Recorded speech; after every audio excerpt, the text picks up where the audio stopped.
And we're live for a rare and unique Ask Project stream. This doesn't happen often. So for those here with us, thank you for joining. We're going to get into all sorts of stuff. Hear from Corey, the founder of the Ask Project. We're going to announce an exciting collaboration between the Ask Project and Head On. This is a company Adam and I are working on, which we'll get into as well. But first, we have some catch up to do. We haven't spoken in a while. I know Adam wanted to ask you a question, so let's start there. And those tuning in, let us know where in the world you're tuning in from. And yeah, Adam, all you. I know Nikolai. You can already see some folks. Hi, someone I know. Yeah. Hell yeah. He lives up the street from me. You can just come over and talk to me. Nikolai. Oh, no, this is the first time we see you digitally then. I gotta say, first of all, that countdown music, I love that song. Did you pick it? No, it's just a template that I found, but we could use it more often. Yeah, it's a good one. Corey, good to see you, man. Hey, good to see you. Yeah. When are you coming back here? Very likely in 4 weeks. Okay. So we should film some stuff. We will. We should go out. I saw a video just this morning. The YouTube recommended to me the video. I think it was just like the audio update to the question of you're asking Israelis what they think they would have done had they been in the Palestinians' shoes. Yeah. No, it's improved audio. It was YouTube made some dubbing thing go on, and it screwed up because it's part in Hebrew, part in English. So I had to re-upload it because I couldn't figure out how to turn it off. So yeah, so you re-upload it, and this time kind of like disabled the dubbing. I disabled the dubbing option, and it worked. That's what everyone says. Because on my computer, it all sounds the same. So I have no idea. What did you? I mean, first of all, when you were going around asking this question, my first impression was, I don't even know if is he going to come out? How are people going to react to this?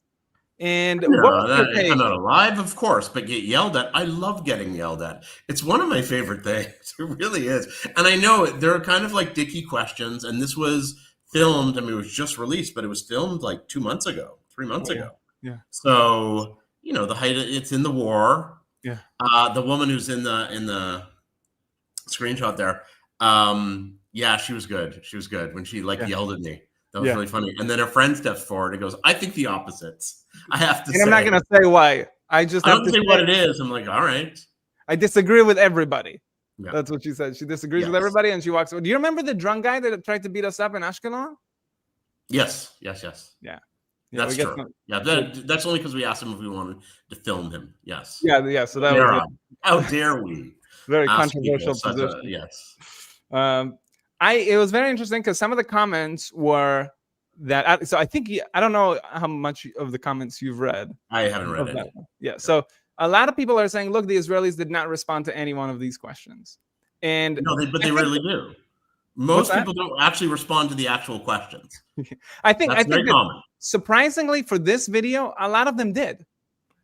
And I was pretty, Adar, I don't know if you've seen this. I think it deserves like a full analysis because I thought it was fascinating. A lot of people, first of all, misunderstood the question completely, right? Because I think every time you ask like a hypothetical question, it's hard. People can't. They can't. The whole idea of put yourself in the others. They just, I can't remember if it was in this one, but there's a couple of ones where Israelis would just go focus on themselves, and they just couldn't. They just couldn't do it. Palestinians exactly the same. They can't do it.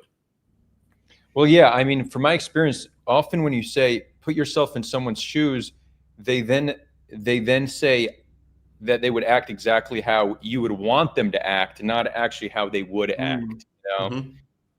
So it's we struggle with that. Yeah. But once in a while, I think there's good reflection. It's like, you know what? Like let me give you an example. My cousin, I come from a very right-wing family. My cousin, he served since October 7th. He's been in reserves in the West Bank for many months. And I was catching up with him, and he said to me, he's like, if I was Palestinian, I think I'd be a terrorist. He actually had that reflection. I'm like, whoa, damn. I guess he spent enough time thinking, and he, but that's very rare to reach a conclusion like that. But I thought it was, interesting. There's that quote by Barak. No, didn't he say? Yeah. If he would grow up, probably be. You know my joke, like in 1947, I would have been on the British side. If I had lived here, I'd be like, the British are great. They have a great culture. We got to keep them around. What is this nonsense about nationalism? Arab state, Jewish state, the British, that's where things are. Get a great passport. So yeah, I'm not a member of the empire. I thought that was interesting. I also think that it's, Corey, I think you and I might have spoken about this like a while ago. I think there was a passage in this book, I think it was a Steven Pinker book, where they go around to some tribe, I don't like a Native American tribe somewhere, and then they ask them to kind of like, oh, just imagine for a moment there's like a red horse, and they just refuse to engage. They're like, there's no red horses. We don't want to participate in this. And you're like, no, just it's like a hypothetical kind of, just like, bear with me here. Just imagine there was a red horse, and it's just like, nope, that's not gonna fly. And it's almost like you need some, I don't know if it's physical safety, like you need some environment in which to even entertain that type of philosophizing. Well, also, we grew up in North America, all of us, I assume, and this is what we talk about. Okay, imagine, like, one of the common things as Jews, if there's a war between Israel and the United States, or Israel and Canada in my case, who would you fight for? Like, you have these ideas, when you're 12 or 13 that you discuss with your friends. Yeah, I don't think anyone here is doing that, or maybe they are. I don't know, but I didn't grow up here. But my thing is, oh, sorry, I'm getting feedback. Your audio. Yes. Sorry about that. I just wanted to bring this into the Discord as well, and there was a little waiting room. Oh yeah. Okay, no problem. Yeah, I'm not sure how often people like that speak here. I don't know. Adam, you spent more time here. Maybe Adar did. I don't know. As a kid, you don't talk that way. Yeah, I think we did, but I think that it's almost like there's less and less imagination. I see, but in society in general, there's just a lot of cynicism now. I think everywhere, but I think among Israelis, with respect to the conflict, there's almost just, they're like fed up with it. So there's like very little. Well, that was the woman who's in the thumbnail with the hair, as somebody called her, what's his name? And someone compared her to somebody else. Yeah, she was just like, enough with this nonsense. We're tired of this. We're going to have coffee. So my new thing is, this is more like your generation, and it's getting on my nerves, is that everybody has a vibe. Oh, it's not my vibe. I don't like this vibe. And I lost it on some Israelis. This is about 4 months ago, because I asked a question. I don't even remember the question. I can go look up the video. And the woman said, I'll say it in English, like, sorry, this is not our vibe. I shoot the word vibe, but in that like tone of like, late 20s, early 30s. Of like, this is not our vibe. You're ruining our Friday vibe. And I'm like, the country's going in the toilet and you're worried about your vibe. I'm like, you mother. I was like so annoyed. I just like left it and said, I'm not going to scream at her. Yeah, that requires some self-control. I could see that. Yeah, man, it's I think it was good. A lot of people kind of paused, I think more so than I imagined. And there was one guy who just paused for the entire time, right? He's like, look, I need to breathe. I need to take a minute. Which like, was that? I don't remember. Okay. No, he's like, I think that was in Jerusalem. It's like, I need to be honest, I don't think I can give you an answer in 30 seconds. I'm going to need to take this one home and think about it. I was like, all right, I respect that. That's fine. He's like, I need to contemplate this one and he even said, he's like, to really put yourself in somebody else's shoes, I think it takes a lifetime of growing into. I'm not sure. I know who you mean. Yeah. America guy. Yeah. Yeah. Okay. But it's almost, and a lot of other people in the comments were like, this is the most useful and instructive video we have ever seen on the channel. Yeah, that's a project that I actually did see that one, because on my phone sometimes I get little pop-ups, and I saw that and I thought, really? Okay.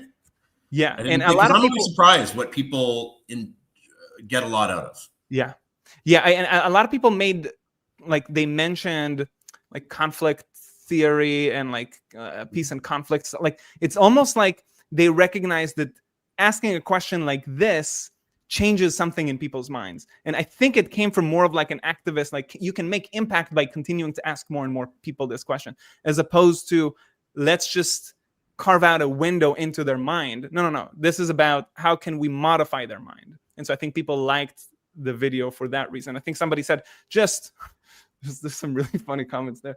One guy was like, just pay every Israeli to watch this for like a minute, and you're going to watch the entire country like fail to compile. It's just like they're all going to like break down just by asking that question, which is not even nearly true, right? Like everybody has sufficient. But I've asked Palestinians those sort of hypothetical questions in the past. I'm sure I've asked Israelis hypothetical questions. I'd have to go back and look, but I'm sure I have. No, I remember. Maybe the first. Yeah, well, we should come up with some more ideas. You have a bunch of things that you're working on, I imagine, right now on the pipeline, a bunch of questions that you're working through. Oh, yeah. Constant questions. I have a bunch of videos which I'll release soon. There are some videos that I filmed like even a year and a half ago, that just because of the war or something else happens and it's more important, so I gotta release it. Like the one coming out this Thursday for Americans, Friday morning for in this region, is asking in Germany. I was in Germany for 2 days. And so I thought, okay, I'm going to film because Germans speak English pretty well. So I'm going to ask. And they were actually amazingly, most people said yes. So for Israelis and Palestinians and everywhere else in the world, everyone's like, no, I'm not being in this. No, a lot of Germans agreed. It was kind of surprising. And I asked, the war's over because it just had happened that day. Yeah. Ceasefire. Is Israel going to be accepted again? Because my sister said, ask the Germans. They can accept Israel again. And so that's an interesting one. I got to do that. I got to release it pretty soon. So nice. Yeah, excited to hear that. I think Adar, you went somewhere in the north last week, right, with a slightly different style. Yeah, I've been going to different towns lately here in the north. So I live in the Western Galilee, which is around 50% Jewish, 50% Arab/Palestinian, and Druze. So that would be Muslim, Christians, and Druze, not Jews. It's confusing because they sound very, very similar when you say Jews, Druze. So Druze, D-R-U-Z-E. For those who don't know, it's an ethno-religious group that lives here in the north as well as in Lebanon and Syria. So the Western Galilee is very diverse, but it's one of the most harmonious places between the river and the sea. We all love each other. We get along. It's great. So I've been going to different towns and talking to people, and what I'm calling this content is driving to X town until someone invites me in for coffee. So that's kind of what I've just been doing. So I went to a Bedouin village called Arab al-Aramshi.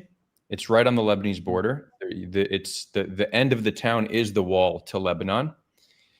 And they have beautiful homes. You think it's a wealthy town, like beautiful homes. Most Ashkenazi Jews, like Israelis, don't even live in homes like that, like really beautiful homes.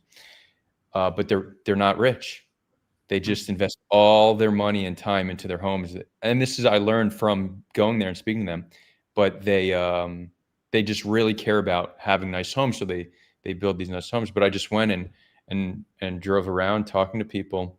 And it actually, I was thinking about you, Corey, because I understood how few people want to be filmed, especially in some communities. The only people who actually agreed to be on camera were children. Everyone else was willing. Other people were willing to give an interview, but without their face being shown. Yeah. It's common. How many people do you need to ask before you get a yes? So with Jews, it's probably 30% say yes. It depends on the day. If people are in a good mood or whatever, then it's maybe 50%, but 30 to 50%. Palestinians, it's probably 70%. They in the West Bank, they'll agree. Their bigger thing is they don't want to speak in English, so speaking in Arabic is easy. And I think it comes from two things. First of all, they want to be helpful to the foreigner because they're taught they have to be good foreigners. And often the translator will say, don't you want people to hear what we have to say? So that kind of convinces them. And then the lower ones are Arab Israelis, 1 in 10, maybe, 10%, maybe 20%. Ethiopians, Israelis, very low. And Russians. And each one for their different reasons. So Arab Israelis, it's more like they think they're going to get in trouble with the police. There's a lot of paranoia, or with their families, because if they say the wrong thing, their families, that's almost as threatening as the police, because Okay, so could get violent. I had a similar experience. I think 10% sounds about right from me going around talking Arab Israelis. But what's interesting is that same concern of fear from backlash from one's community, fear from backlash from Israel, seems relevant for Palestinians as well. Yeah, you think it would be, but it's a little bit. They make jokes. They say, "Am I going to be arrested now by either Israel or the Palestinian Authority?" They make kind of jokes, but for some reason they agree more. So, but Rory, you say they agree. They agree even to be filmed with their face. Yeah. Or they just agree? Mostly. Yeah. Yeah, I think you said video, so. It was like 1 in 7 or so that you found in the north and you did it outside of a mall, and then at some point the manager came out. Well, 1 in 7 was amongst all demographics. So I live in Ma'alot Tarshiha, which is Tarshiha is more like a city. Ma'alot is more a town, but it's a shared municipality. Tarshiha is Muslim and Christian, and Ma'alot is primarily Jewish, but there are some Arab families, a fair bit of Russians, Moroccans, Bnei Menashe, which are Jews from India, and secular and religious. So very, very mixed here. So standing outside the mall in Ma'alot, it was 1 out of 7, but amongst the Arab population, only 1 person agreed to be on camera. Oh, actually 2, a Druze woman and a Christian Arab agreed.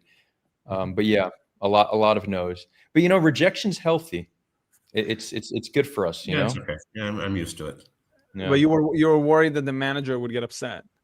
Oh yeah, the manager came. I'm like, okay, maybe she's gonna ask us to leave, and she's like, can I get interviewed? Or what's your Instagram? I'd love to see this. Oh, let's do it. Yeah. Nice. Adar, you want to tell us a little bit about how we're thinking about this new collaboration?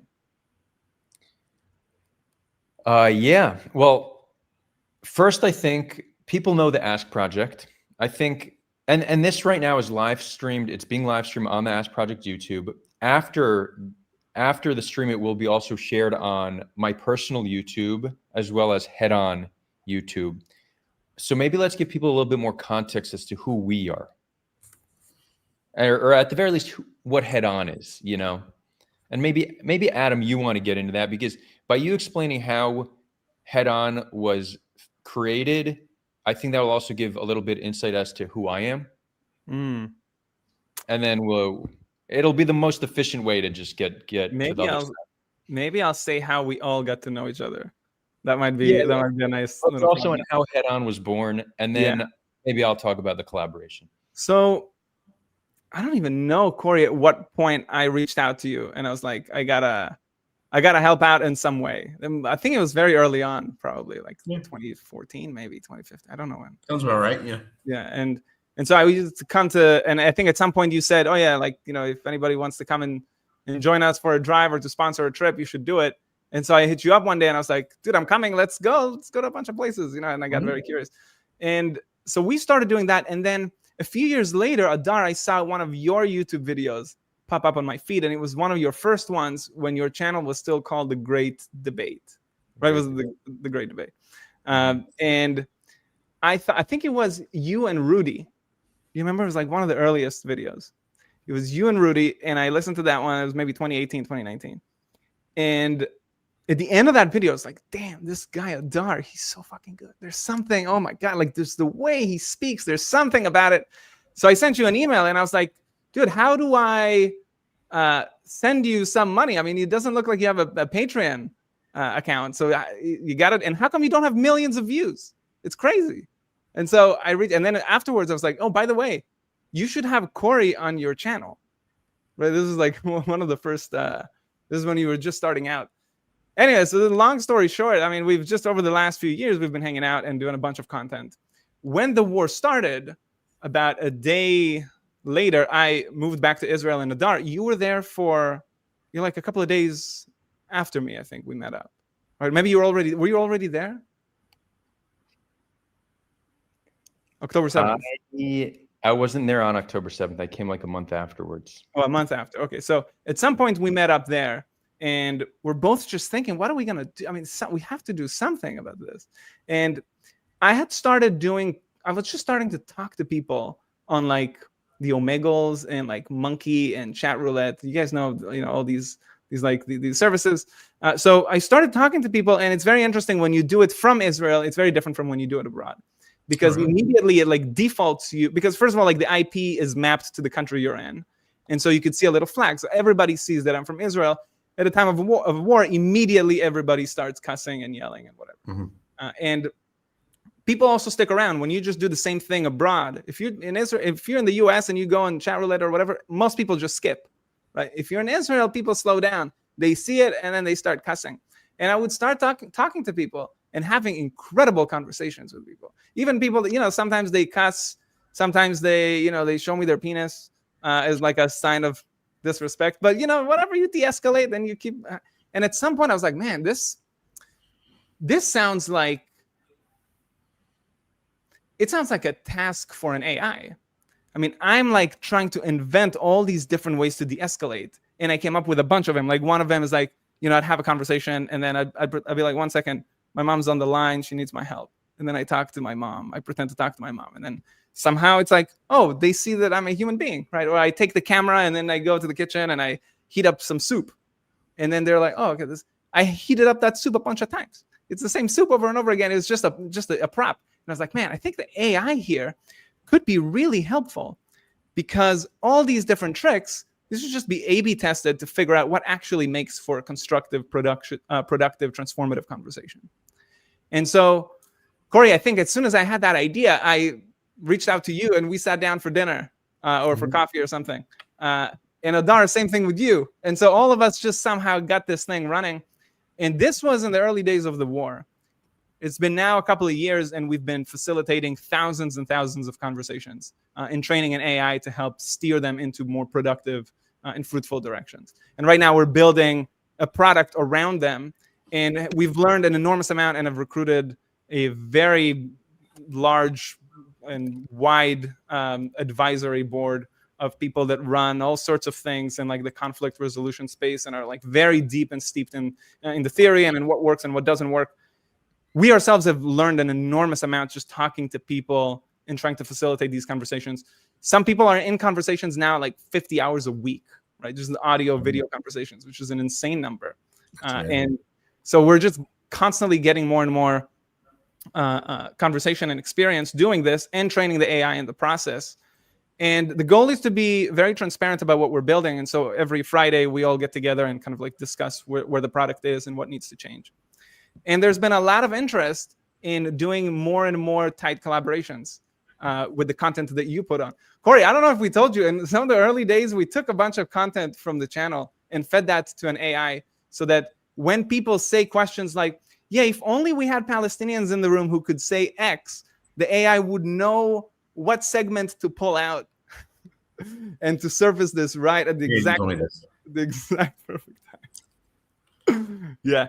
So yeah, we've been playing around with a lot of different things, but then Adar, maybe I don't remember how this idea came up, but we're like, okay, let's see if we can actually do much more intimate, collaborative content in discussion and conversation, inspired by all of the work that you're doing, and in tight intimacy with the community that you've been putting on. So that's a little bit of the background.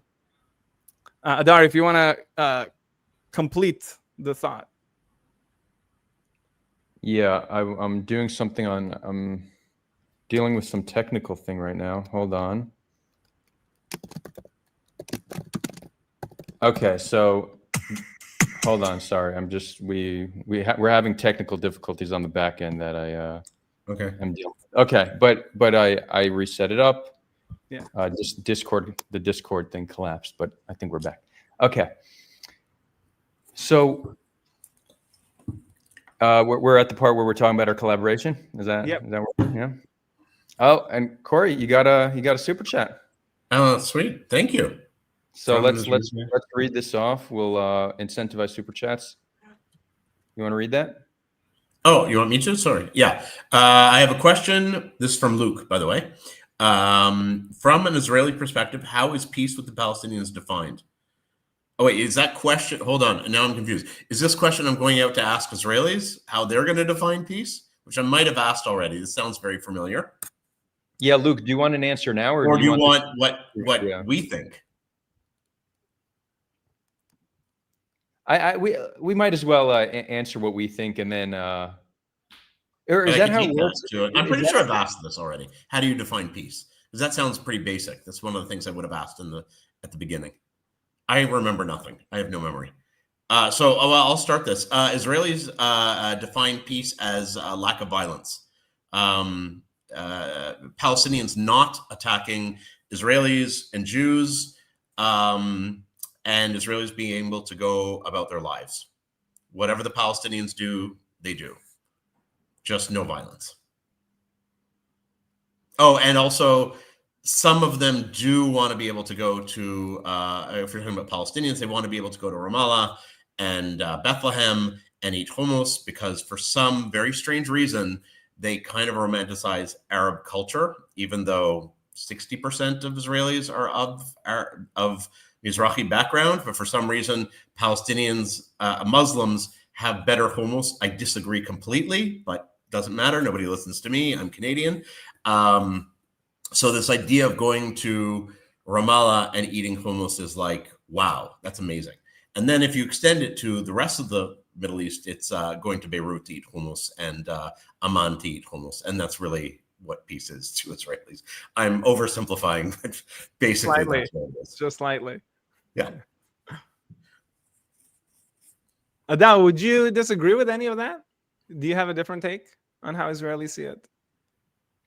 No, I think Israelis see peace as a lack of violence. I don't know how much I see the romanticization of it, because there's no shortage of Arab towns within Israel proper that people can visit, but maybe there's but they're not Palestinian, according to a lot of Israelis.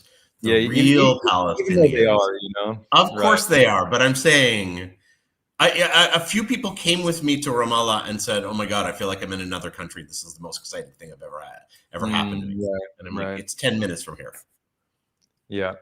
And it looks the same as a lot of Arab towns in Israel. Not that much different. True. Yeah, sorry. Yeah. But no, I would. Sorry, everyone should know this. Yeah. But it is an interesting point. That's one of the things I've been asking Arab Israelis / Palestinian citizens of Israel is how they identify, right? Mm-hmm. Because they have a very, I would say, complicated identity and life. They, in Israeli society, are Israeli Arab. That's the most comfortable identity they can take on. They're not, identifying as Palestinian within Israeli society comes with some societal backlash. Even being Arab Israeli comes with mistrust and some level of racism, but being Palestinian, that takes it to a whole nother level. But many of them, and I would probably say most for my conversations, they would say, yeah, I'm Israeli. And then I say, but do you also identify as Palestinian? They're like, of course. How can I not be Palestinian? My grandparents. Yeah, but Adar, talk about that little argument that you saw a couple of days ago. So, but not everybody thinks that. So I was in Kfar Yassif, which is, they explained it to me. It's 53% Christian, 40-something percent Muslim, and then 3% Druze.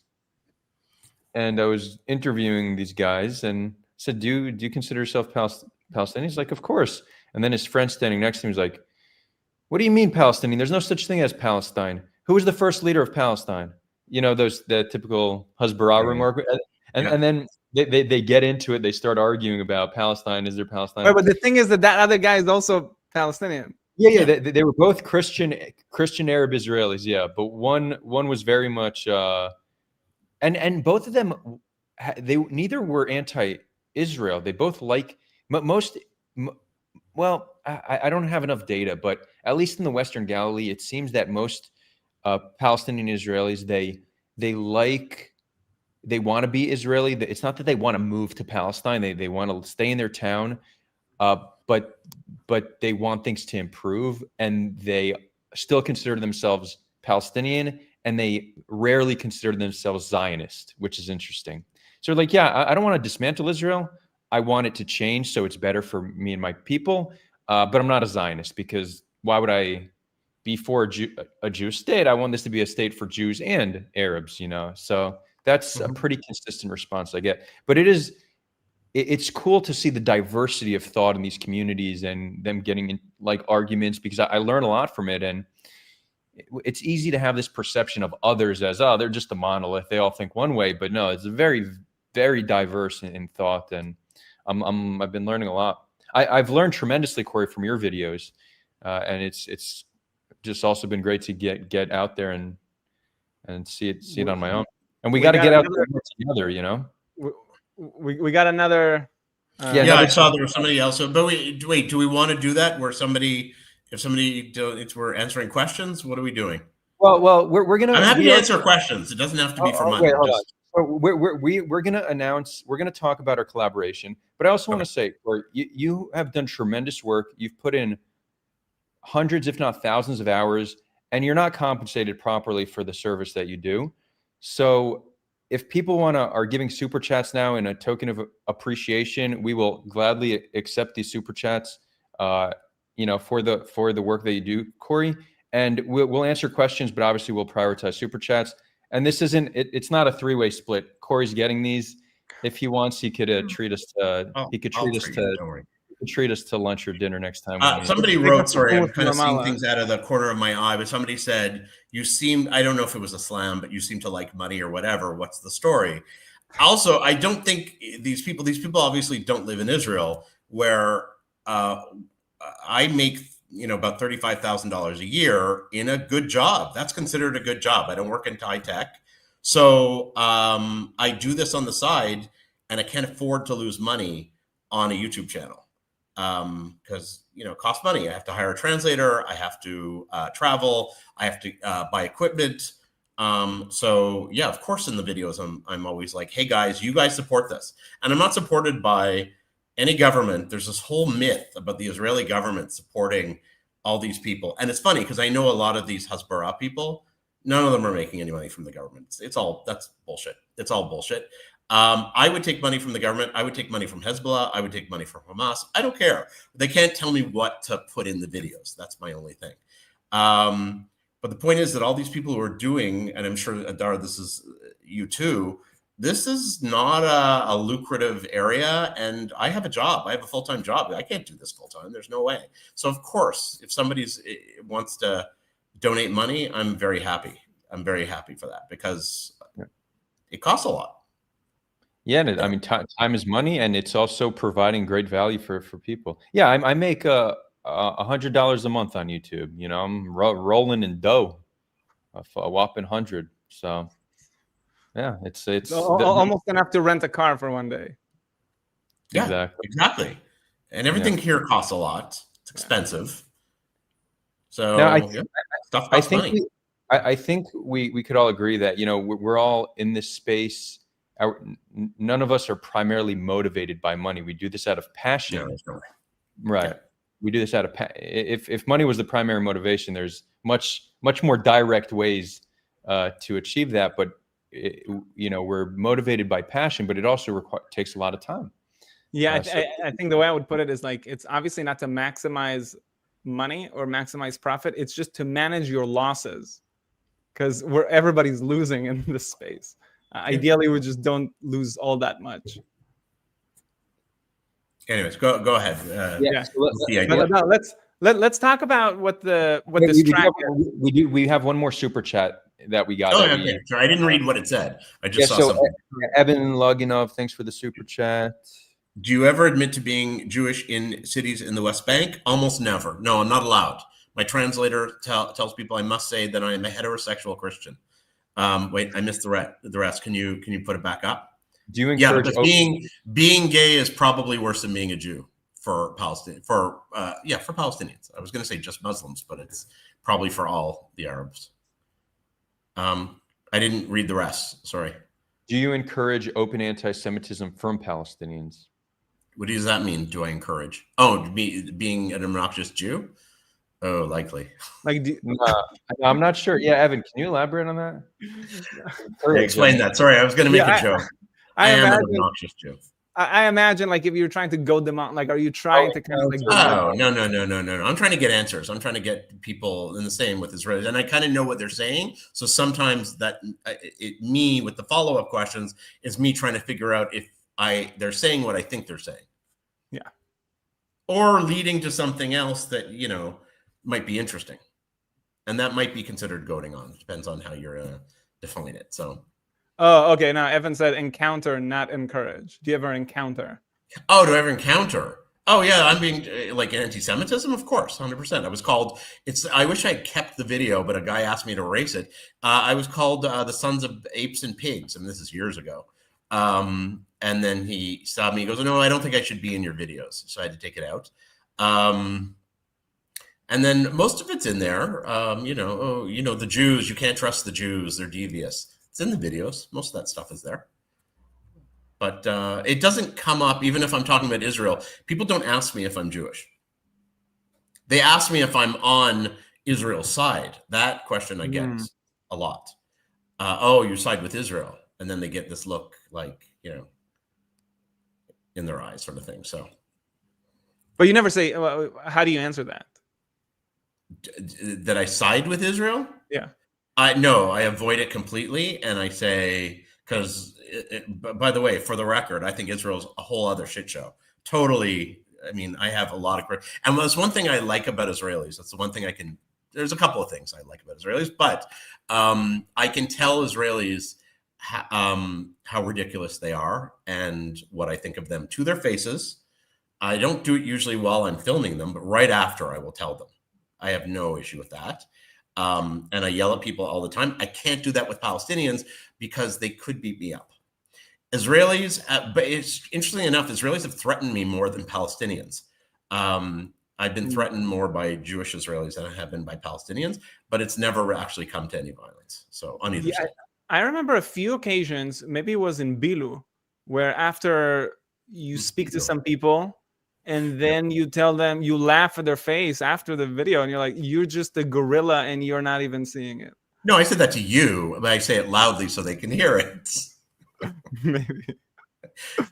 I'm like a bunch of barbarians. They're all barbarians. I think there's actually a few videos where you say that to their face on camera. Oh, yeah, I'll say if it comes up, only if it comes up. I mean, it's not like, but it's just, wow. Yeah, Bilu's one of those places. Bilu's like a tough place. It's like it's the hood a little bit. Where's Bilu? Bilu is like between Rehovot, Ashdod, and Beera. And it has kind of a tough clientele. It's one of my favorite places to film. Love it. We did, you remember, we did like a 45-minute deep dive with the soldier, my cousin. You remember? And I couldn't show any of it because his commanding officer, it's one of those things, don't ask, don't tell. He shouldn't have asked. He shouldn't have asked. I would have blurred him out, but at least you'd get a soldier's view. He had just come back from Gaza. This was like a few months into the beginning of the war. And he told us in vivid detail everything he was seeing and what was going on and where they're staying. It's just so amazing. None of it was shocking. Do you remember anything? He didn't say anything that was surprising. No, nothing surprising. I think it might have been surprising to people if they're listening. Well, it's surprising in its banality, if anything, that he didn't actually interact much with any Palestinians. Yeah, he didn't see. He was telling us how they pick the houses and where they stay at night and why they stay there and what the process is like, the procedure, all these things. I think, Adal, you would have found this fascinating. But then he's like, okay, guys, before you release this, just give me a minute. I just got to ask the commanding officer. It's always got that the text. We're not going to get it. I know. We didn't get it. And I'm like, but I'll blur them. I'll just do the audio. No, nothing. Wasn't allowed. So Adal, let's pause for a minute and drop the sounds good. We just need to shout out the super chatters because Earth Sky gave $20. Noam Sain gave 36 Canadian dollars, and then John Basila 150 shekels. So nice, thank you. People are appreciating you, Corey. Thank you. That's very sweet. Now, Adam, I got distracted because I was dealing with the technical difficulties. No worries. I know you explained head on, but did you explain the tracks? I didn't explain the tracks, no. Okay. So we have been trying to find the best way to really have productive conversations. This is really what we've kind of just been challenged with the past year of working together. It's how do we create a type of social media that brings out the best in us, that helps people find common ground. I know you're Adam's a little resistant of presenting. I don't it as like that common ground. Yeah. But this is how I present it. This is how Dar sees it. Because this is my goal. But it's how social media that really brings out the best in us, where people can be in a space together, hear one another, learn from one another, and leave that space with a greater understanding of each other's side of things. That I'll sign off on. Yeah. I reframed it in a way that would give us greater. That was the algorithm at play. You see, we're learning, modeling iterating. Exactly. Now, that's easier said than done. That's very hard to do. But what we've come to understand is we need small, intimate groups that put the right people together so that they can have these productive conversations. It's not just about having AI tools that will moderate the conversation, because even if you have a great AI facilitator that's helping, if you put a Kahanist and a Hamas supporter in a room together, there's nothing you can do about it. They're probably not going to understand each other. So part of the magic is really an algorithm that can find the people who disagree, but are still able to hear one another and better understand one another. And we believe the best way to do this is with smaller, more intimate groups around different topics and interests. We're calling these tracks. So there'll be different tracks on different topics. And we spoke to Corey about this idea and about together launching the Ask Project track, which the idea is to be weekly conversations for members of our subscribers of the Ask Project channel, coming together for video and voice conversations, talking about different things. What are these different things? It'll be different every week. One week it could be solely an AMA with Corey. You get to ask him all the questions you want to ask him. Another week it could be pre-watching a video before it's released. Another one can be talking about the cultural differences between Israelis and Palestinians, challenges we face when we're out there filming, right? Every week there'll be a different theme, and it will be for the Ask Project community. Now, we this is requiring a lot of extra time on Corey's part, at least another hour a week. So we are going to have, we're separating this into two tracks. One is going to be for patrons, because Corey is giving more time. So it will be for those who are supporting Corey's Patreon with at least $10 a month. They will get access to the weekly track. But we don't want lack of financial means to be a reason why somebody can't participate at all. So in addition to that, we are going to launch one session every other month that will be for everybody. Anybody who wants to join can join this one session every other month, and those who are patrons will be able to join every week. And that's why we label this the Ask Project community is being upgraded. Right now, the Ask Project community is essentially the comment section, right? It's the viewers in the comment section. It's over the past decade, people have gotten to recognize and know one another, but we don't have this tight crew yet. We don't have friendships being developed. So that's the level we're taking it to. And we're doing that through this collaboration by launching tracks. The idea is to launch it in just 2 weeks. And we would love for you all to join, whether you join the free track or the paid track. Regardless, we would love for you to join. And we also, part of what we wanted to do here is actually hear from the viewers what you would like to discuss on these tracks, right? If you have an opportunity to come together every week with other viewers of the Ask Project, as well as Corey and myself and Adam will also be present in either all or many of these. What would you like to talk about? What would you like to hear? And if you want to sign up, there's a link in the video description for how to sign up. So to leave your information, then you'll get an email with all the details, but we're starting in 2 weeks and we'd love for you to join and start sharing what you'd like to see there. And we did get a few more super chats, so we will, in the meantime, do that. while questions Okay, still I come. just want to say one thing. We'll get to that in a second. One of the things I would like to accomplish in this group, and we'll see how it goes because I've never really taken part in something like this. We're going to try. Is one of my pet peeves because as I'm watching the comments go by, and the reason I don't watch comments is everyone speaks over each other and just sort of slams each other, and nothing ever gets, not even resolved. Nobody has to agree. There doesn't have to be agreement or resolution.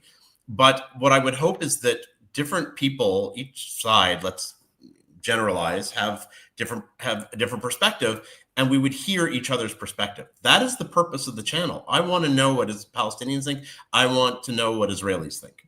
And I want people to hear it. So hopefully we can not just keep throwing stuff at each other, and instead actually try to listen a little bit, to analyze what we're talking about as we're talking about it. Try to understand what we're talking about a little bit better. It's something that's really missing in social media in general. It's one of my pet peeves. Nice. I want to double click on that then, Adar, before we go to the super chats. Sure. This is why, in my mind, the common ground is, in my mind, a subset of a much more important thing, which is just understanding, right? It's just like, are you smart enough to even understand what the other side is saying? Even that's really difficult. If you ask most liberals where conservative, like in the US, where conservatives stand on various issues, you're going to get it consistently wrong. Like all the polls, I can link it. You demonstrate that it's wrong. When you ask conservatives where liberals stand, they also get it wrong. We just are really bad at actually understanding what the other side is saying. We think we know. We're very good at understanding our own side, but we suck at understanding the other's side. And it's not about, agreeing with it. It's at least even if it's just your enemy, you should at least try to understand your enemy, wouldn't you? Like that would make you more effective. And Israelis and Palestinians the exact same way. So in my mind, what is much more important is exactly what Corey is saying. It's to increase the accuracy of the theory of mind, right? Or to reduce the meta-perception gap. It's like your perception of what other people perceive. There's a massive gap, and it leads to a lot of pathologies, social pathologies. We keep using the wrong tools for the job because we don't actually understand the other side. So the idea is, how do you even understand what they're saying without just constantly speaking? We've been building social media that encourages shouting and yelling, and we haven't created social media that encourages active listening and like deep understanding. And this would be an experiment in that. So nice. Adar. And I just want to add, because this is also being streamed to my Twitter. So so the link is in the YouTube description. If anybody watching this on Twitter wants to join the track, DM me and I will send you the link personally. Now let's get to some super chats. So Moriel English is asking, Corey, most needed tool to fund mic, travel, or something else? I just got a new mic set. I bought it when I was in Canada, and so videos coming out now are going to start to use it. And I found an amazing camera, which is not that much. It's a Sony like little camera, and it's got actually really good sound, which surprised me. So I'm going to try and use that more. I know a lot of complaints about the sound. I know. Also, the Middle East is very noisy everywhere. I read I do see comments as they pop up, but somebody said, "Are you actively looking for noisy places?" And I'm like, "No, it is where there are people, there's noise always, and nobody here notices the noise when you're in it. It just is picked up on the microphone." So I'm trying to use better microphones, better camera. So I would say for now, let's see how this goes. Travel is probably the bigger thing. Paying a translator. Travel, because I'm able to rent a car and go to places that are more out of the way.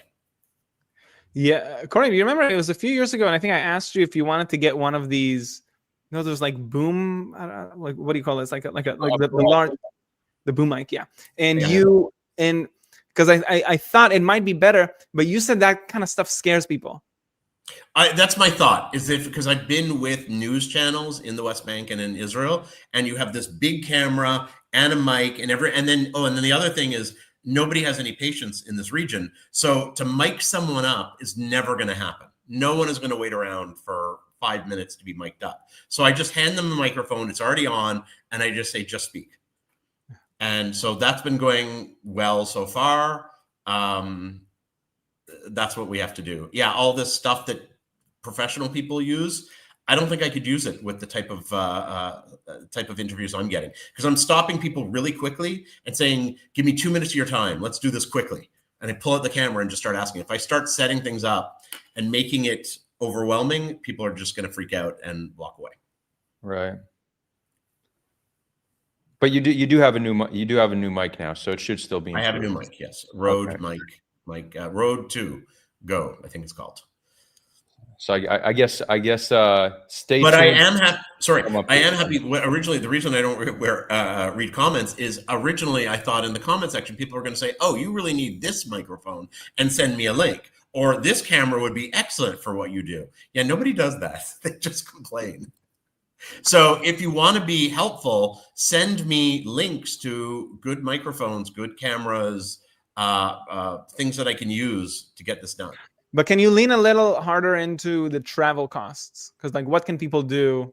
Do they just rent you a car, or it's just about being? Well, I use GoTo, which is a daily or an hourly car rental agency here in Israel. If you're coming and you're renting a car anyways, let's go filming. I did that. That's how I met you, Adam. Or maybe we did Car2Go. I don't even remember, but doesn't matter. Same idea. And just, supporting the travel part, because it costs money to get all around this country. So yeah. Great. Adar, you want to read a few more? Yeah, let's do it. Another 10. So thank you, Moriel, for the super chat. And now we have another $10 from Luke. Thank you, Luke.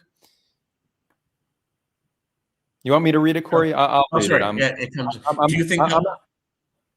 I'm happy. I'm happy to read it. I'm used to doing these streams. Go ahead. Chats. You lay back, relax. Sure. Just answer. I'm tired. I'm old. Luke asked, "Do you think Palestinians live in an echo chamber in which they all agree with each other and think the same? That mean that their fundamental views are never fundamentally challenged?" Most, like 98% yes, and I'll explain why. They live in this closed system. All they watch is Al Jazeera and Palestinian Instagram and TikTok channels. They do not watch these videos, by the way. They don't watch videos about Israelis. They don't watch videos about themselves. They watch the news, and they watch their local social media channels talking about how X amount of Palestinians were killed today, X amount of Palestinians were harassed by settlers. So they're constantly in this area of only hearing about themselves, and then they sit around and talk about it. They sit around. I've sat at multiple bus stops and in taxis, and they're all having a conversation about what's going on. And maybe the radio is giving news, and they all start talking about it. And they all trade stories. My cousin, he was killed by a sniper. I heard. Sometimes it goes into conspiracy theories, like crazy theories, and it's kind of this closed system. And no one ever says, hold on. Did that actually happen? I want to see a video. I want proof. It's always even crazy scenarios, which I hear and go, come on, that couldn't have possibly happened. One of my favorite ones I'd love to talk about is this. I've been hearing this for years, that Israeli settlers trained wild boars to destroy Palestinian fields. How religious settlers in the West Bank can train wild boars, because they're wild, I have no idea. Nobody ever questions this. They all look at each other, go, yeah, that makes sense. So, and I'm not trying to say that everything they say is nonsense. I'm saying it bleeds into all these areas that no one ever questions what is happening, or if it's true, or because I'm the opposite. I need proof for everything. And until I meet everybody who was involved, to me, obviously it happened, but I want proof. There is no questioning in Palestinian culture overall. Now, I have met a few individuals who have approached me because of what I do and said, I know who you are. Oh my God, this is so amazing. Who have kind of the opposite, going, yeah, I'm not sure if I buy anything that either Israelis or Palestinians are telling me. They're cautious about everything. But they don't tell their friends, they don't tell their families, they're very secretive about it. So that has happened as well. That's just my impression of what I see and what I hear. And I don't speak Arabic fluently. I get lots of words, so I know the topics they're talking about, and then I get my, the translator or someone else to explain things to me. But I've never heard anyone argue. And I'm saying this also.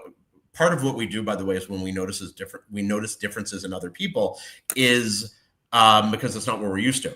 I'm used to Israelis who question everything to a very particular limit. We can get into that. When it comes to security, nobody questions anything, but whatever. When it comes to other stories, they question everything. And everything is like, where do you know this from? Come on. I don't think that's true. That's bullshit. What are you talking about? I just noticed with Palestinians that they will talk about things, and I don't know how much things are 100% true.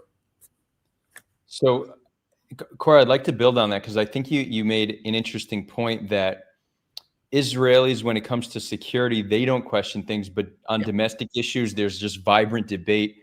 I actually think there's a stark similarity in our cultures in this regard, that when it comes to conversations about the other, the conflict with one another, we trust what our government says. We assume the worst about our enemy. We blindly believe the narrative.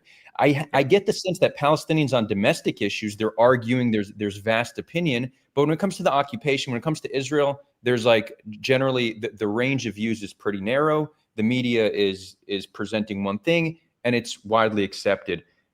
And I think it's very similar in our society where there's just, we're very critical of our government, where we're going to debate on everything, we're skeptical. But if the IDF did something, it must have been right.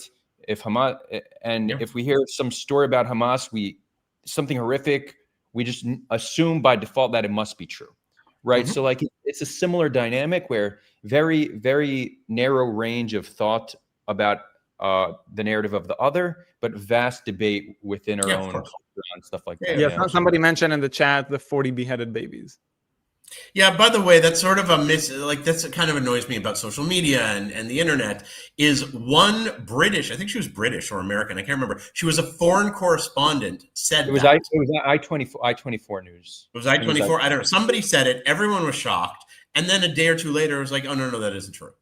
Yeah, and then it's just lived on the internet since then. She also didn't even say that. She said even something that was interpreted as that. She said there's like 40... there's beheaded people. There's this. Oh yeah, sure. She mentioned 40 beheaded babies. It just got squished into this idea. Well, she said 40 babies, some beheaded. Yes. Now, yes, this happens to be one of my areas of research. October 7th and what exactly transpired, and Gaza, what transpired. There's still a lot of misinformation in Israeli society about October 7th. Many people in Israeli society still think that a baby was put in the oven and cooked, or that a baby was cut out of a mother's stomach. We know this didn't happen. We have the names of everybody who were murdered on that day. We know how they were killed. And I know the videos they're talking about, they weren't from here. They were from somewhere else. Exactly. Like a Guatemala cartel did the bait. Right. So, but still, there was no public correction. There hasn't been an effort on Israel's part to set the record straight. Maybe because it's not high priority, but also it's maybe convenient that it's good that just the worst ideas possible are out there about what Hamas did, because it helps manufacture consent for what, Israel's operation in Gaza. It's convenient. So it doesn't seem like Israel's going to. Let me ask you, is it, you might say that it's a closed system that doesn't question too many premises, but is there something culturally different about the way by which people, or the extent to which people feel comfortable arguing with one another? Like, this is I guess an open question, Corey, for you. Like, have you seen, because it could be the case that when I speak to some Palestinians, they're like, yeah, Jews love to say that they have like a discursive kind of like disputational culture, but so do we.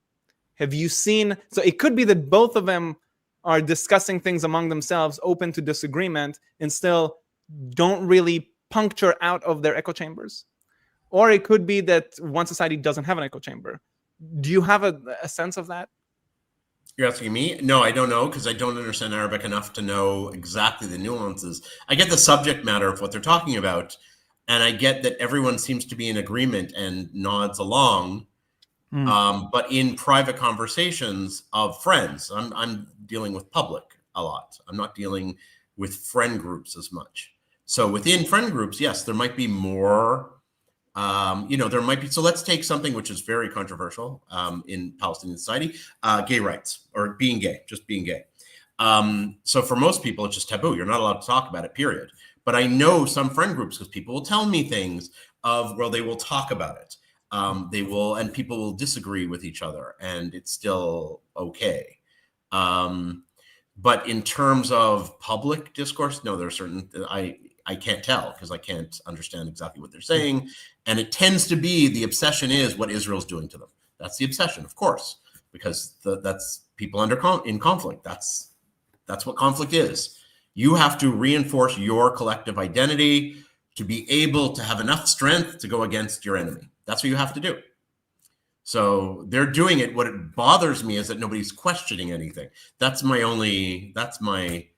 If I could introduce something where they could go fact check, that would be nice. Now, I don't even know how you fact check half this stuff. I have no idea.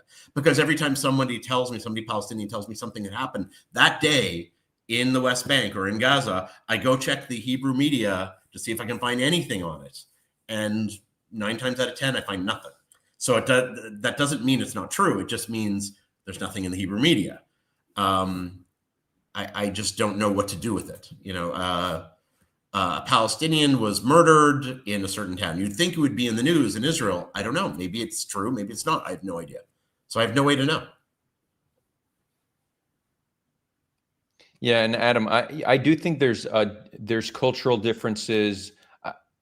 I think probably the more liberal a society is, the more it's accepted to have vibrant debate on a wide variety of different topics.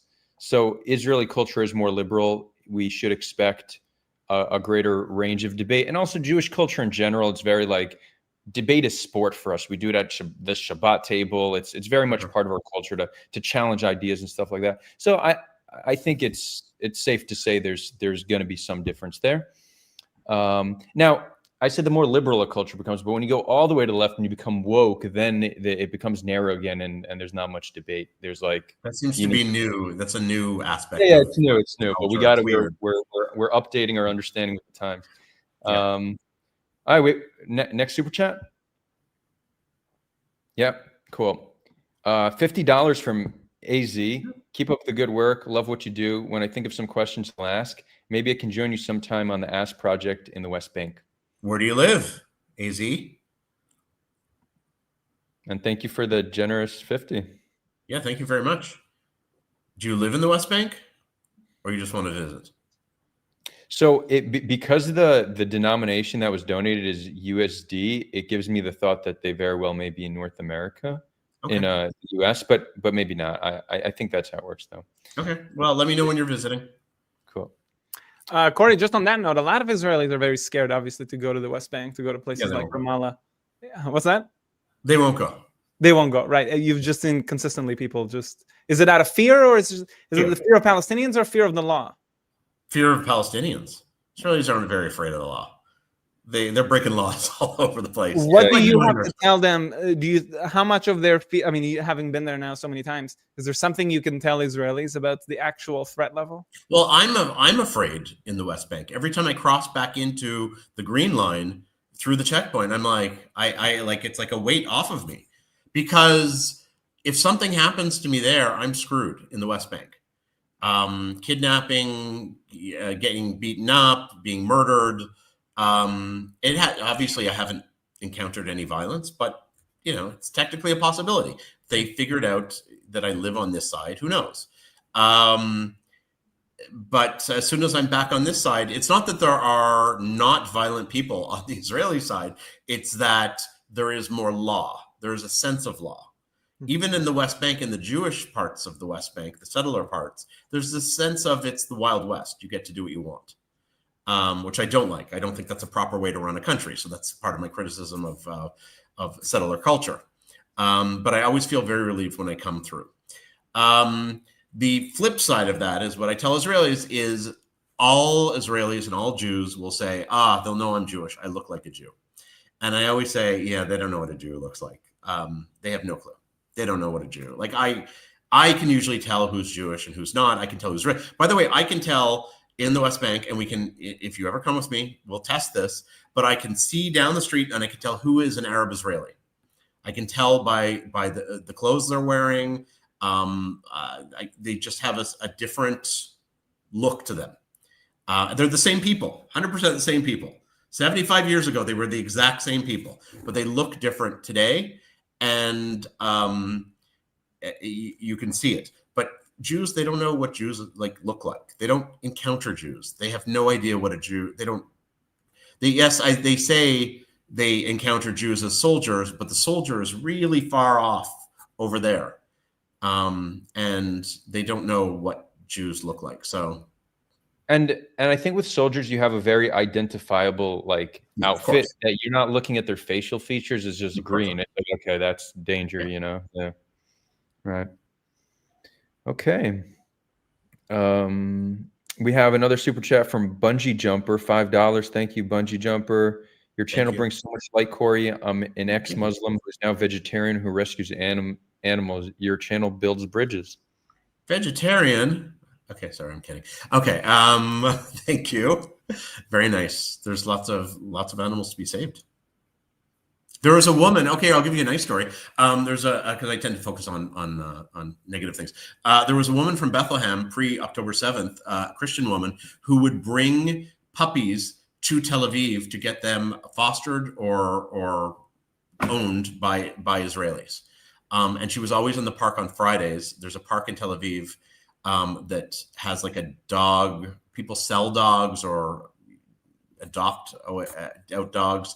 And she would come every Friday from Bethlehem to do this. And she was just such a wonderful woman. And I met some of the kids she worked with when I was in Bethlehem. And I said, I know your organization. I fostered a dog from you guys in Tel Aviv. And it was really nice to see that. Corey, vegetarian options in the West Bank? Oh, really easy to come by, huh? Yeah, falafel everywhere, hummus everywhere. Yeah, that's not a big deal. A lot of Middle Eastern food is already vegetarian and vegan. Vegan, in fact, it's very easy to be vegetarian or vegan. Even what's interesting, at least in Israel, we're an extreme society. So Israel has one of the highest vegan populations in the world, but we also have one of the highest meat consumption per capita in the world. So we're actually on both extremes in that, which is interesting. Adam, you're getting a compliment. They're saying Adam sounds like Sahar TV. I responded to that and I said, I hope not my beliefs. Oh, did I miss that? Sorry. Yeah. I missed No, that not an audio. I texted it. I put it in. Okay. No, I would love to talk to him, to Sahar. Yeah, have him on. I heard he's in the US now. I don't know him personally, but I know people who know him. So I've tried to get him on for a debate, but he hasn't gotten back to me. Sure. Yeah, I wouldn't like to debate. Just to have a nice, decent conversation. I'll find him one of these days. I started doing Om TV stuff. I haven't released any of it yet, but I'm recording it, so maybe eventually our paths. Yeah, we've been doing them, and it's been wild, absolutely wild. Corey, I think you'll get a kick out of some of it. But Adar, you've been speaking to a lot of people abroad, right? Or you haven't primarily focused on Israelis. Well, my settings is to speak to anybody, and Israelis just skip me right away. I think the Israelis on there are either looking for women or they want to fight with people. Yeah, exactly. Muslims, so that's why you got to start with a free Palestine, and then they stick around. Well, so I'm looking for the hook. So whenever I get an Israeli flag pop up, I just say "Free Palestine" real quick to intrigue them. But exactly, it still hasn't worked. That's why they're there. It's like abuse. They want to come to fight. Thing. I mean, they all skip me right away. They're not interested in speaking to another Israeli dude for whatever reason. And also, I think there were 2 Palestinians that also skip me right away. So I'm looking for the best hook to intrigue people. So I ordered on Amazon an Israeli and Palestinian flag, and I'll just pop them both up to confuse people because it's who does that? And then hopefully we could get conversation going. Yeah, I thought there's a couple of other tricks to hook them. The first one is you place a lady in the front of the camera first, and then she starts talking, and then you could. And then I come in there. Okay. Yeah. The other thing is, did I tell you what I did with Adnan, and I think with Allah as well? What we did is so I started speaking to folks from Israel, and then we're talking, and then I asked them their thoughts about Palestinians, and they're like, oh yeah, the Palestinians all want to kill me or whatever. And I said, okay, if you actually had a Palestinian in front of you, I mean, what would you ask them? And they're like, oh, I've never spoken to a Palestinian. I said, okay, but what? Just imagine that what would you say? And they would come up with a question, and I'd be like, and then I would say, okay, well, behind door number 3, we have a Palestinian. And then I'd roll in like Adnan or another Palestinian friend of ours. And now they're just in contact. Now they're talking. And you could see that half the time they just freeze up. They just don't know, how to handle it. But it makes for some pretty good content. We haven't uploaded any of it, but if people in the chat think it would be funny. Yeah. So I want to address one thing, because we spoke about misinformation. Someone commented it was 40 people beheaded, a couple of babies, but that's absolutely not true. There's a report. There's a report of 1 beheading, and one child under the age of 2 was killed. So 1 baby, and then 1 unborn baby was also killed. The mother and father were driving in a car. The car was shot up. The mother survived. The baby was killed. And the 1 baby, living baby that was killed, Mila Cohen, was shot when she was in the safe room with her family. A member of Hamas shot into the room and killed everyone there, including Mila. So no, there wasn't 40 people beheaded, and it wasn't a couple of babies. But so it shows how there's still this deep misinformation, because there's very little questioning and independent research. We want to assume the worst about our enemies and the best about our government. And that's not unique to Israel Palestine. I think we're all kind of like that, but we need to challenge that notion, get to the truth. And there's an information problem. We don't know who to trust, which media is responsible, which institution can we trust. Yeah, who's doing proper research? I mean, everybody claims, oh, I did my research on Google. Well, okay, and I've been wrong many times about research that I went to look up and then found incorrect information. Right. It happens all the time.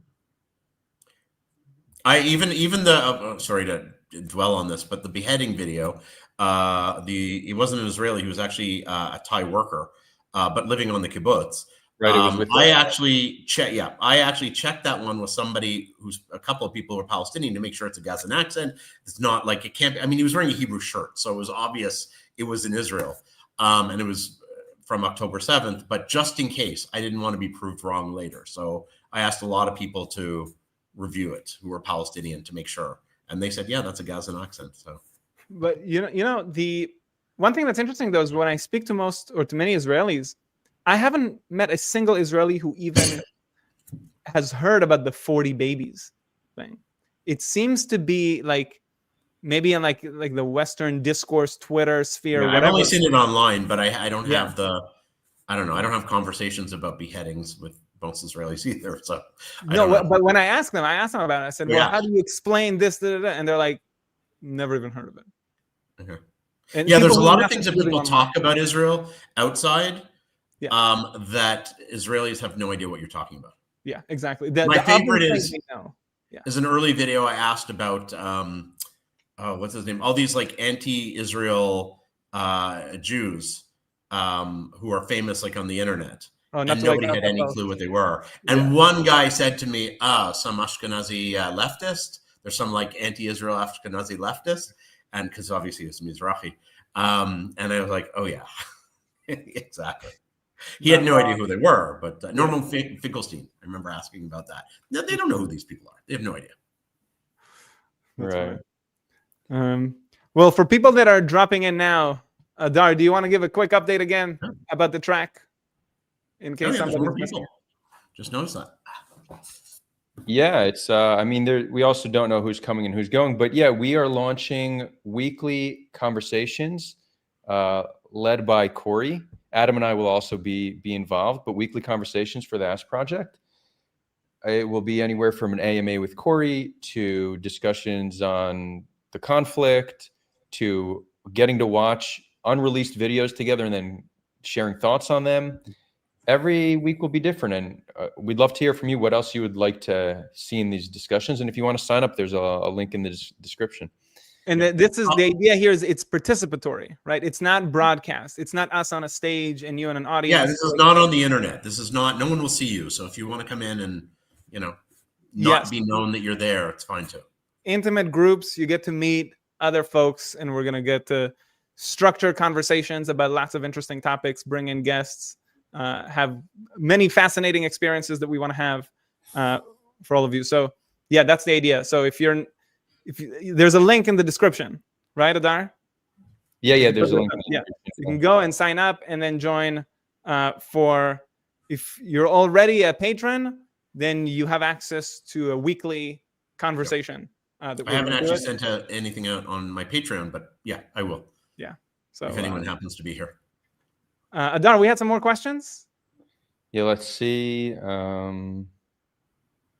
So somebody's saying, I would love to participate, but I have no extra money in the budget. That's perfectly understandable. We are every other month, we're going to do a session where everyone's welcome to join. So we'd love to have you join that, and still sign up for that in the link below, because we want, whether you plan to participate in the paid track or the free track, we still sign up, because that's how you're going to hear about when it's launched, right? We're going to send you an email letting you know on this date we're launching. So sign up regardless.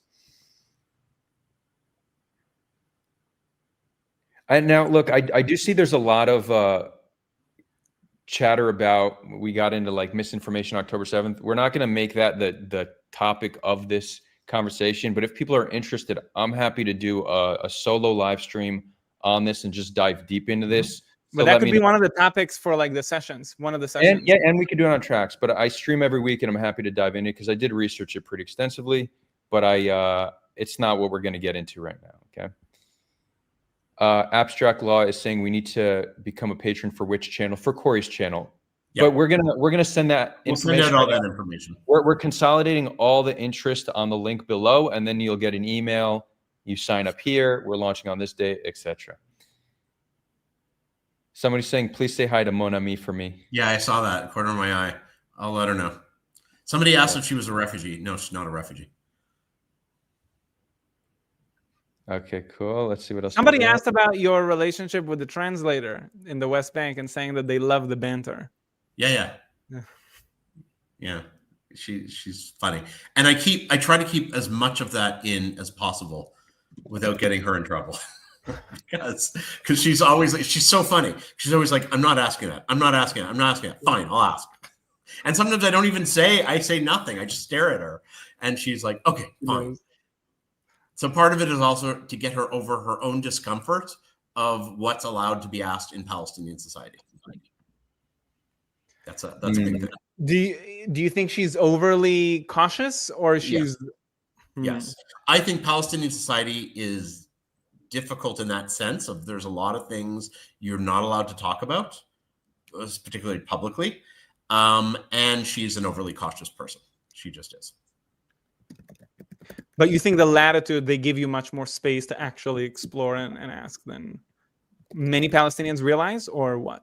No, the fact that I'm a foreigner is the excuse that's always, I don't know if you pick up on the Arabic of that, but she'll say the foreigner is asking, meaning, those foreigners, they ask inappropriate questions.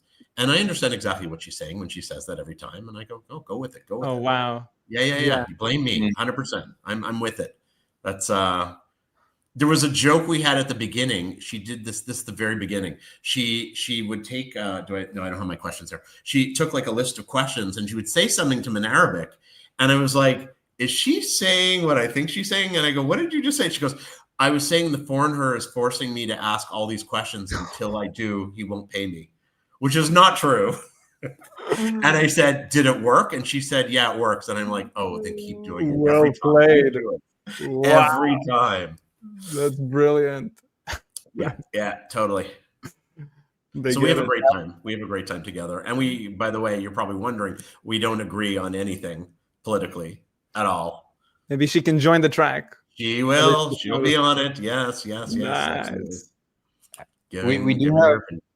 We have some questions coming in on Discord as well. This is our Discord community where we're Head On is currently managing our community before we move it over to Head On platform when it's launched.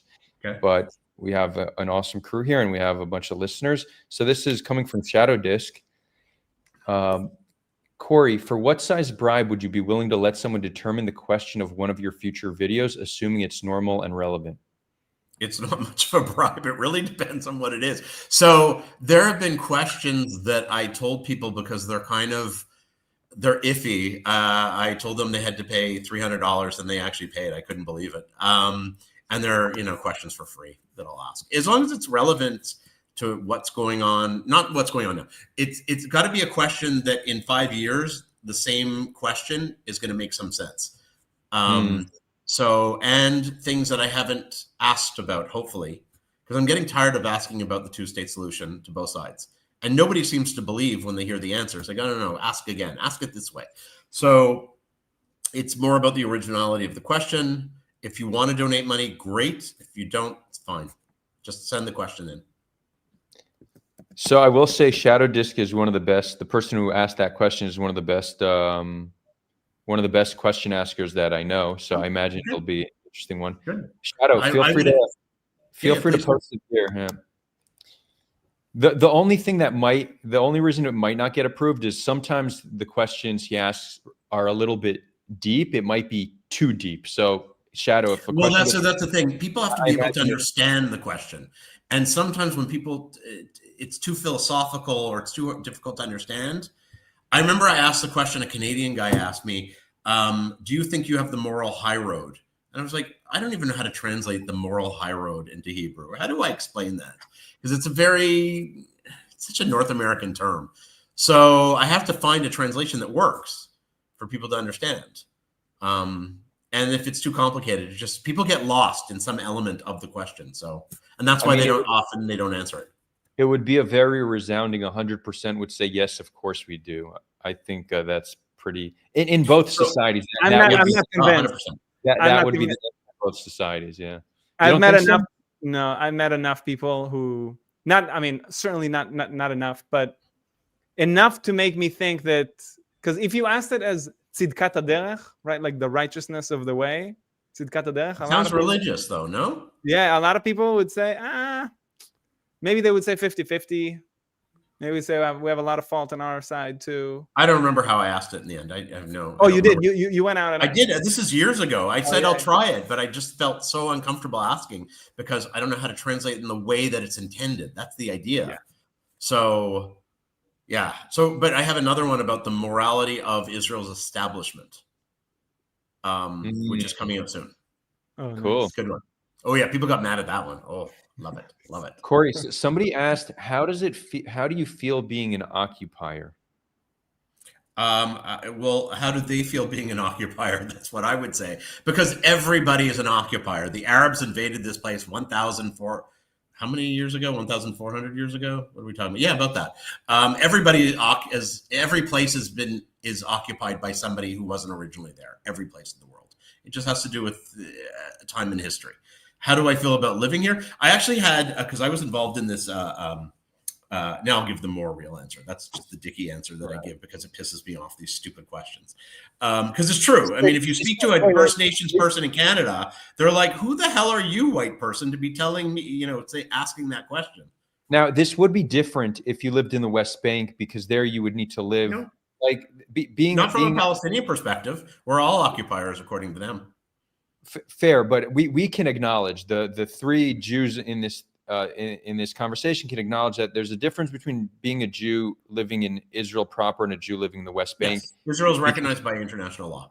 Sorry, it is what it is. And also the Jews to keep the Jews living in the West Bank safe requires a security apparatus that is inherently oppressive towards Palestinians. So it's different. It's not the same thing. Anyways, I tried to, because I was involved in this dialogue group, and somebody who was Egyptian, it doesn't matter, Arab, tried to get me to understand what it is like as a colonist, as if I'm a colonist here. And I'm trying to imagine all the Palestinian villages that existed here. And I happen to work at Tel Aviv University, and part of Tel Aviv University was built on Sheikh Munis, which was a Palestinian village, which existed for about 300 or 400 years. And to imagine that, and it's almost impossible. It's not just as part of my identity impossible. The world has gone by. It's been 75 years. It's gone. My grandparents were also thrown out of a lot of countries. That's gone too. It's all gone. So it's hard to do. And I know there's this whole obsession with Israel as occupiers. I just find it silly. So can I ask, I think that, Adel, how would you answer that question? Because I think that you find it to be less silly, and so you might be more conflicted. How does it feel for you to be a colonizer and an occupier? Because you, I think, see yourself a little bit more as I think you're a little bit less apologetic about it. You're more of a lefty. I don't know. How do I feel about it? I don't think. I try to think is like, what is the effect of my presence on the land? That's how I judge it. I think those who calling me colonizers and occupiers, it's something symbolic. It's like just my presence here. But what is the impact of my presence? Is my presence here net negative or net positive for Palestinians, for society? That's how I measure it. If me living here required other people to be harmed, then I would have a much greater consideration if I should live here. But I don't think that's the case. I think me living here allows me to do important activism to try to progress a just solution to the conflict, allows me to protest against my government. 2 days ago, I did protective presence in the West Bank, which I think is very important because there's settler violence almost every day now.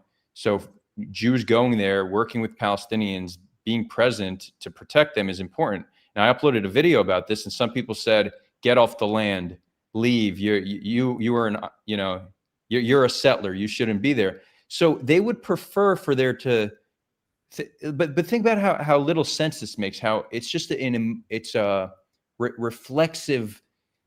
It's just a reflexive, almost like just an impulse you have to a Jew living on the land. Those who are most willing to leave because the situation is bad or unjust are the left-wing Jews, the ones who are sympathetic to Palestinians. So all that's going to do is mean the society will be more right-wing. So it means there'll be less protests, less challenging to the current government. No protective presence. Would they prefer there's no protective presence? So I don't take those comments seriously. It's just not Yeah, I think that most Israelis would just say, "Okay, cool story. Like, what do you want me to do about this? You want me to? Okay, I'll go back to Poland. Like, I'll go half to Iraq and half to Romania. Like, where do you want me to go?" I think it's a very pragmatic kind of like amoral disposition that I think a lot of. And I'm also questioning why it's only Israel and the Jews, when I know plenty of our other communities that live here who also came from other places. Not just Palestinians, although I know some Palestinians who came from Egypt and came from Bosnia and Turkey. And so are they supposed to leave too? What is the date that's decided on? Is the whole idea 1948? Then you're dealing with Ashkenazi Jews, because there were more Ashkenazi Jews in Palestine than Sephardic Jews in 1947. So it just, people have this fantasy of what all this means to them, and it's overly simplistic and silly. And it's also, what are we now ethnically cleansing people? Is that okay? Can we now go back to Turkey and say, okay, you need to give back half of this to Greece and the Armenians? Is that okay? Is that war? So it's very convenient. It's all about Israel. So we need to deal with what is now, what is happening now. How do we make things better for everybody on this land, so everybody is equal and free and has normal lives? So, Corey, I think a lot of people in the chat are saying things like, and that's why we'll just zoom into that response of yours, just because I think you're trying to demonstrate a point, as opposed to saying, like, a lot of people would say, okay, there are tons of Palestinians were there before the Arab invasion, right? Like, the Palestinians are just the local population that got mixed in with some migration from Arabia, but for the most part, it's the same people. Does that change your argument in any way? Or No, I mean, because, so if the Palestinians in 1948 were displaced, at what point do we stop calling them Palestinians? Because the Jews were displaced from this area. We went off to other places and then we came back, but that's not okay. So at what point after 1948 do we start the clock and say, I'm sorry, when we get to 2152, I don't know, pick a date, we've decided it's been 200 and something years. You Palestinians who lived in South America are no longer Palestinian. No, you can't come back. So where are these coming from? Where are these ideas coming from? Shouldn't we be dealing with what is now and making things as good as possible? Yeah, I think that I was just going to say there's this, you ask Israelis what's important to us. We want peace. Palestinians want justice. For us, peace is security. For them, justice, it depends, right? But often justice is confused with retribution. Yeah. And I think we need to make it clear that retribution and justice are not the same thing.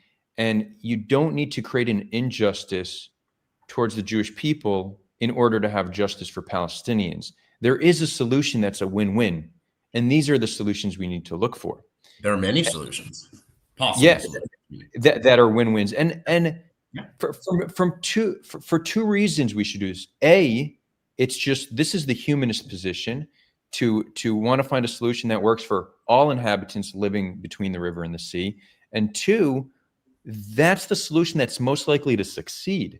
If you think you're going to implement a solution that is a massive injustice for one population or the other, well, the population that is facing the injustice will fight, die, and kill to resist that.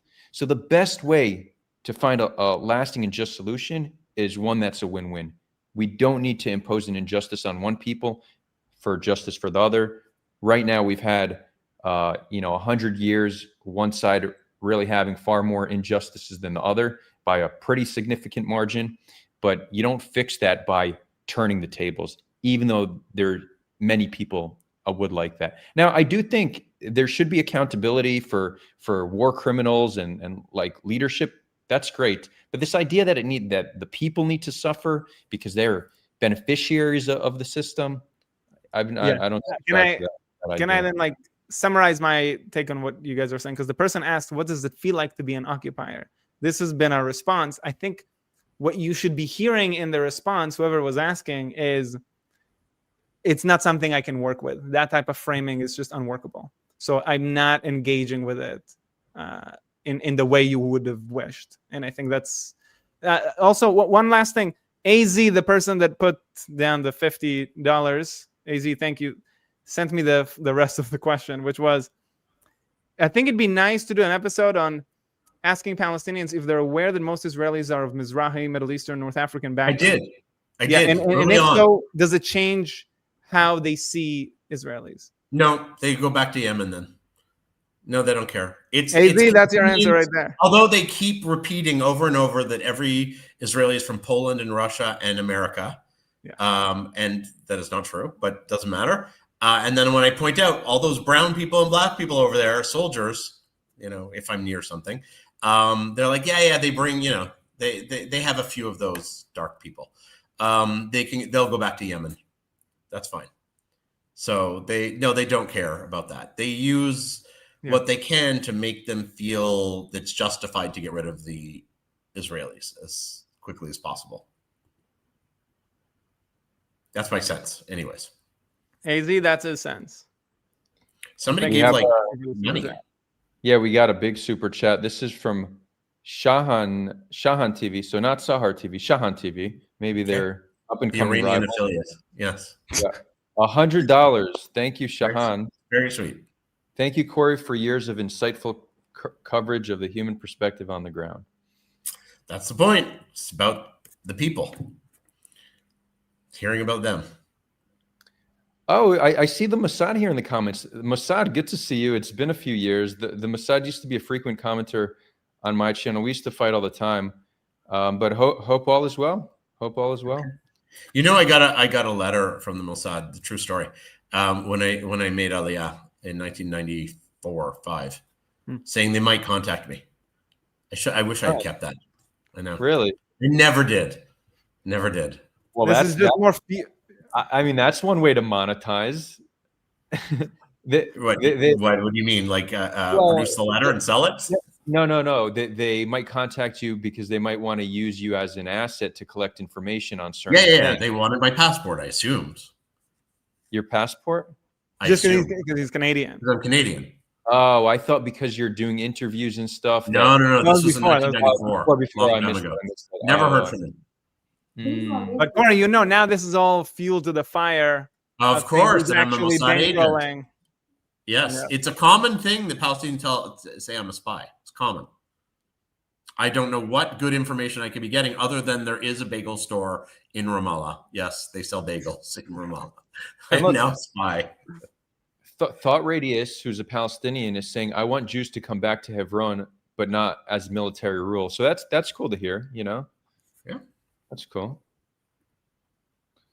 Awesome. Let's see what else we got. Time to activate Agent Corey. Noam is saying. Yeah, I thought they wanted you to go out and ask certain questions and collect information, so you just charge for that service, but sure. We have Patreon and Super Chat, so we don't need the Mossad. Nah. Let's see. Corey, by the way, how much more time do you have? Because I know you said your brain shuts off. Oh, my brain shut off an hour ago. I have no idea what I told you. Someone's going to come back to me and go, you said last night, and I'm going to go, I did? All right. But you're doing great, though. You're doing great. Okay. Let's another 5 minutes. I'm exhausted. I have to be up at 5 tomorrow. So. Oh, wow. Yeah. Okay. So let's we'll wrap that up. Do you see any other questions that you want to address? Dun, dun, dun. If anybody wants to ask some final questions, final super chat, whatever it may be, we're going to do 1 or 2 more questions, and then we're going to wrap this thing up. We're going to continue the conversation on Discord, though. We actually every Tuesday at this time we do a Discord conversation. We call it Israel-Palestine Open Dialogue. So we're just going to continue. I saw something. Does Corey know about the Palestinians of Jewish origin? And if yes, does he fear it hurts his narrative? No, I don't fear it hurts my narrative. I would love Palestinians to identify as ancient Jews. And one of the things actually I wanted to do was do a genetic test of like 100 Palestinians and 100 Israelis and just see how related people were. But I couldn't get a company to sponsor it. And yes, you can do genetic tests in Israel. This whole thing is kind of a ridiculous myth. So I have asked Palestinians multiple times in the West Bank if they have any Jewish ancestors, and they all said 100% no. I asked the same thing of Arab Israelis. They all said 100% no. Now, I know some Palestinians who claim that their great-great-great-grandmother was a Jew. They say about 30%, right? Sorry? They say I think they say that about 30% of Palestinians have like Jewish. Oh, I'm sure we're 100%. I mean, if you look at genetic tests, we are related, 100%. But either the people who I asked interpret it as I'm trying to disregard the Palestinian identity, or I just think it's an interesting question. I would love to find out I'm part Palestinian. By the way, I'm going to get in trouble with my son. Should I sell this? Okay, fine, I will. My son is adopted, and we did a DNA test, and he's most related to Syrians and Egyptians. He's an Israeli. Oh, okay. I love it. We didn't see that one coming, but yeah. Cool. I mean, I think that's one of the things that neither of our societies know, that we actually share DNA. We share Bronze Age Levantine DNA. From a theological perspective, Jews and Muslims are cousins, right? Ishmael and Yitzhak. Isaac and Ishmael. Isaac. Yeah, okay. I almost said Jacob. That would have been embarrassing, but my grandfather would be very upset if he heard this. Although if he listened to my live streams, I would have been disowned a long time ago. So that's the least of my worries. But we're theologically we're cousins, but genetically we're siblings. Like we have shared ancestry. A lot of there's two false notions. One is that Jews have no connection to the land. that we're just descendants of Khazars and we're just Europeans, and that Palestinians are just Arabs from Arabia. But it's not true. It's true that there were Arab conquests, but it's not that the Arabs from Arabia came and replaced all the people. They married with local populations. They married and bred with Jews living here. A lot of the Jews converted, became Muslim, and over time became what we today know as Palestinian. And we went to Europe and North Africa and Middle East and mixed with the local population. So we're not, none of us are pure Levantine, but we all do share Levantine DNA, and that's beautiful. It should be used as something that unites us all. Yeah.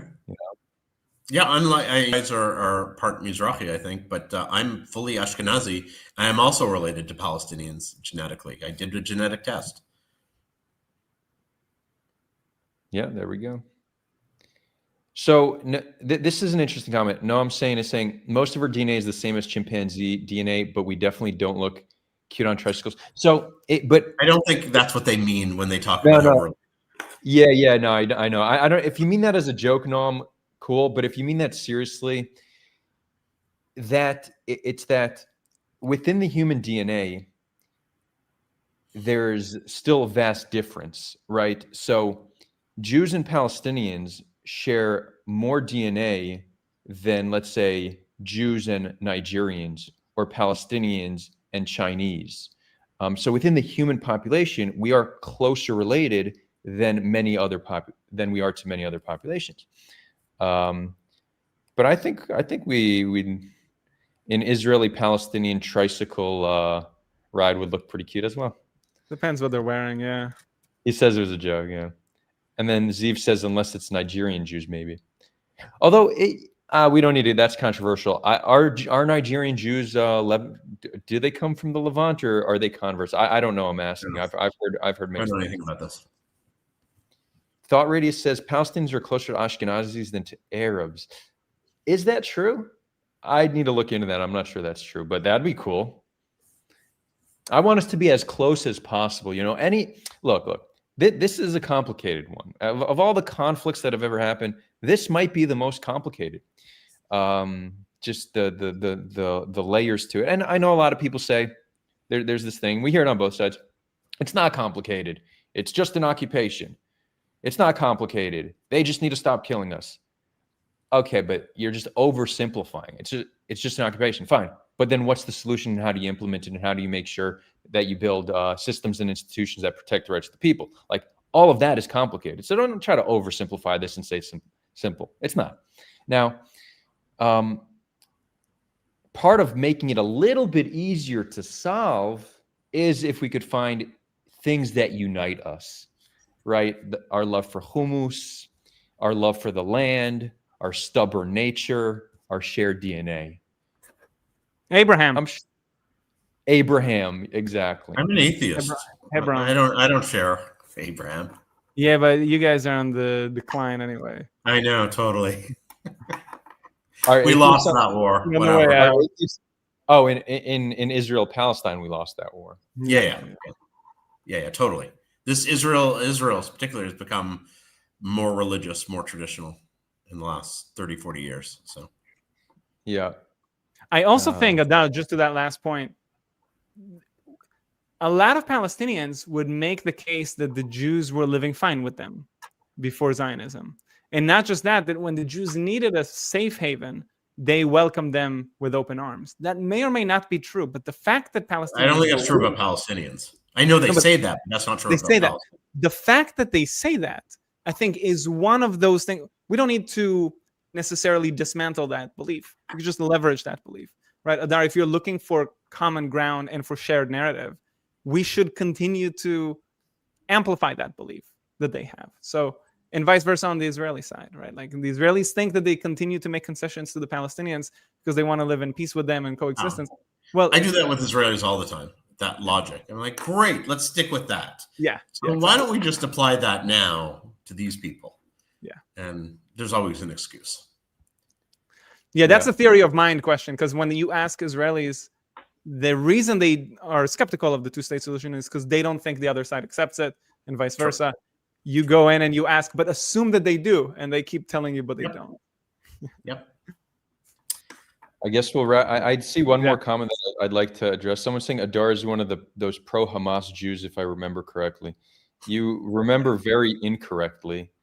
I despise Hamas. I wish they would cease to exist. I don't think they're as evil as they're presented, and I actually think there is a way to, over time, achieve peace with them. So yeah, I am unique in that sense, but no, they're an authoritarian, brutal resistance group. They're bad for their people. They're far from an optimal partner for peace. I wish we had a more moderate government like the PA to negotiate with on both sides. But again, I don't buy into the full narrative of them being the ultimate evil organization that will never stop until every Jew on earth is killed. That's just propagandized and, is used to just justify violence. But anyways, if you could agree and disagree, we're going to move this to Discord. Corey, I do want to give you the final word here. It is your channel. So what do you want to leave us with? What do I want to leave with this? We're in a new era. Thanks to Mr. Trump, who I cannot stand. Sorry, no offense, Americans. I'm Canadian. We think he's a moron. But he did good for Israel. I got to say, Israel and Palestinians, at least, or Gaza, let's say, with this deal. Let's see where it goes. Let's hope they keep on this, and let's hope they make some serious changes here for the better. That's my hope. I'm, of course, cynical and think this whole thing's going to fall apart. But I really do hope something does change here. And I think only powers, mostly the Middle Eastern powers like Qatar and Turkey and Emirates and Saudis, can hopefully make some kind of change in this region in terms of perception of each other and on the ground for Palestinians. That's my hope. Amen. Inshallah, Bezat Hashem. We're going to continue. Adar, you put the link. Yeah, I'm gonna drop a link right now to Discord for those who want to join Discord. Oh. The conversation will continue there. You could just listen. You could speak. It's a free for all. The link is there. Join on the left-hand side. It says the stage. Click the stage, and you can join. And for those who want to join the track, that is why we did this live stream, to promote the track. If you want to be part of our weekly conversations led by Corey, there's a link in the description. Click that link, leave your name, and you'll get an email with more information. And we would love to have you all join. And Corey, this was fun. Honestly, if you want to start being a live streamer as well, I think you'd be good at it. We could do this more often. Can we do that at 8 in the morning? We could try. We'll see. I'm most awake and logical. It can't hurt to try, and we'll see the. We'll see. Yeah, exactly. I don't know where 8 in the morning is. I'll get some people in North America. 8 in the morning here. Okay. Okay, cool. Everyone enjoy. Thank you all for joining. Thank you, everybody.